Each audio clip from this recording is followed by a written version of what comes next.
Welcome, my name is Lauren and I'm a tutor at NoteFull.com. Each week we usually put out 2 videos that students can contribute to by either sending in their questions or by sending in their work through speaking or writing through our forum. However, if you caught Joseph's video from last week, you'll note that we're going to be reducing the number of videos we put out only temporarily. And the reason why we're going to be doing this is because everyone at NoteFull is gearing up and preparing for a really special launch. And we hope that you're looking forward to it. So let's get on to our review. So for this week, we have a really great question, and it comes directly from our speaking section of our forum this week. So I'm going to go ahead and read it out to you guys, and then we're going to go ahead and listen directly to the student's response. So first, let's start with the question. It says, some people prefer to work for themselves or own a business. Others prefer to work for an employer. Would you rather be self-employed, like a writer or a photographer, work for someone else, like an employee, or own a business, like a boss? Use specific reasons to explain your answer. So this is a pretty lengthy question, and there are a lot of components to it. So with that, let's take a look, or take a listen, to this student's work. In my view, I'll prefer to have my own business rather than working for someone else or being self-employed for 2 specific reasons. The main reason is that we can make our own decision. For example, when I was in India, I was working as a research assistant in one of the fishery research laboratory. My supervisor, who was scientist there, always used to make his own decision. He never pay attention on other people's opinions, so I think it's very frustrating to work for someone else. Another reason is that we can create multiple employment opportunities. For example, one of my relatives who is in India has his own business, and he has provided hundreds of employment opportunities to poor people.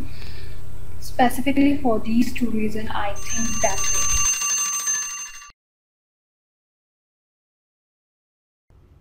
So that was really great.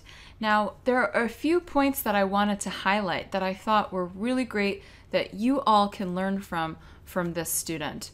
First, I just wanted you to see how great her structure is. Another thing that the student is really great at is content, in the sense that she goes down the list of details, right? She talks about who, she talks about when, she talks about where, she talks about the specific things that happened in her experiences, and she also connects it right back to the question, right, and the reason that she's demonstrating. So there are some things that could use some improvement, but they all fall under this one category primarily, which is delivery. And for those of you who are familiar with the ETS rubric and grading for speaking, you're going to know that that's a big portion. How you're presenting, your speed, your pronunciation, your intonation, all of that stuff falls under that category. So we're going to focus on the student's delivery as a whole, and you're going to see how this is impacting the student's score. Okay, so this is the student's transcript, and I thought that it would be really beneficial to take a look at it because you'll see that I've written it out in a kind of unique way. I've structured it slightly different, but the way I've structured it is to mirror how the student actually sounded when she spoke every word and every sentence, right? There are certain moments in the student's response that are a little bit challenging for me to understand, a little bit challenging for us to sort of follow because of unusual intonation patterns, unusual pacing, and also just a little bit of a difficulty with enunciation. The student says, in my view, I prefer to have my own business rather than working for someone else or being self-employed for 2 specific reasons. Okay, so that's the first sentence, and as you can see, there's no break, there's no pausing, right? For those of you who know how to write in English grammar, which I'm sure the student does as well, you'll note that there should be a comma, at least after in my view, right? When you're writing an essay, there's going to be a comma there. And why is that? It's because that when you're writing, you need to show that this content, this portion of the sentence is broken up. Well, in speaking, we don't have that benefit, right? We don't have punctuation to be able to show that. So how do we show it? we show it through our pausing. So I just want you to see that the student never broke there. She never breathed throughout the entire sentence. And so that's going to be a little bit challenging to follow every single point, every single clause from start to finish. Pausing is necessary. The next paragraph, you'll see I've combined it into one. It includes the reason and the example. The student says, the main reason is that we can make our own decisions. For example, when I was in India and I was working as a research assistant in one of the blah, blah, blah, blah laboratory, my supervisor, who was scientist there, always used to make his own decisions. He never pay attention on other people's opinions. So I think it's very frustrating to work for someone else. Okay, so I wanted you to see that as well because the student has an unusual intonation pattern. Now she's mostly kind of monotone, right? She's going along one tone, and then what happens at the end of some of her sentences is she goes up. And for those of you who know, a question mark in writing is how we suggest that we're asking our reader something, right? And so for speaking, the way we convey that is by raising up our voice, right? So I wanted you guys to see that this is how the student is intonating, all right? And another thing that you can see, which I think is also very important, is that there's a gap in my understanding, right? And I signified that by including those 3 dots, right? And that's important too because if I can't understand it, a grader's not going to understand it. So I want you to make sure that when you're speaking, enunciate, be clear, be precise, be crisp and clean, because that's how you're going to be understood. All right? Everybody has an accent. I have an accent, and you'll notice it's probably much different from Joseph's or Matthew's, right? But the thing is, we need to make sure that we enunciate. We have good energy, and we're verbalizing everything really, really crystal clear so that the graders can understand you. So there's some things that we should know, right? For example, that this student included her response in 45 seconds. That's really great, very well managed time. The word count is at 131. Now that's a little bit high, not too high. I mean, we recommend 120 words for question 1 and 2, right? But this might be a challenge for that student. So what I would suggest to this student is that she cuts back a little bit of her word count to pace herself a little bit more. Because what's happening is, as you can see, there are some unnatural things that are going on here. A little bit monotone. Sometimes we have that question tone where it's not necessary.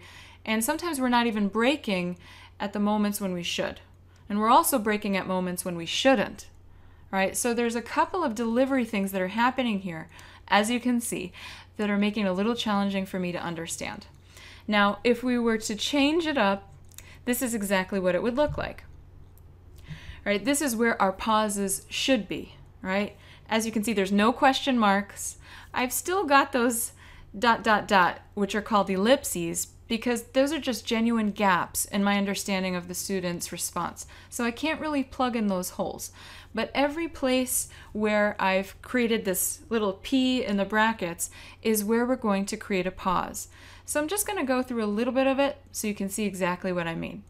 In my view, I'll prefer to have my own business rather than working for someone else or being self-employed for 2 specific reasons.